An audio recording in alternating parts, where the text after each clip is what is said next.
ஒரு நிமிஷம், ஒரே ஒரு வசனம். நீதிமொழிகள் 4வது அதிகாரம் அதனோட 23வது வசனம். எல்லா காவலோடும் உன் இருதயத்தை காத்துக்கொள், அதனிடத்தில் நின்று ஜீவ ஊற்று புறப்படும்.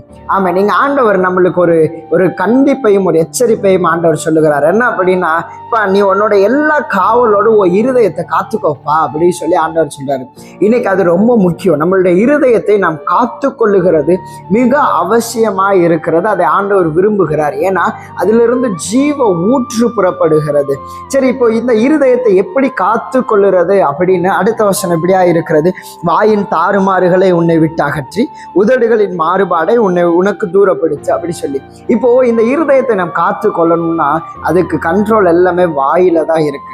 நம்மளுடைய வாயின் தாறுமாறுகள் எல்லாத்தையும் நம்ம அனாவசியமாய் பேசுகிற காரியங்களை, நம்ம அடிக்கடி பேசுகிற காரியங்கள் எல்லாத்தையும் குறைச்சிட்டு நம்ம வாயின் தாறுமாறுகளையோ நம்ம உதடுகளின் மாறுபாடுகளை நாம் நிறுத்தணும்னா நம்மளுடைய இருதயத்தை காத்துக்கொள்ள முடியும். ஆகவே உங்களுடைய வார்த்தைகளை கவனமாய் வைத்துக் கொள்ளுங்கள், இருதயத்தை காத்துக்கொள்ளுங்கள். தேங்க்யூ. God bless you.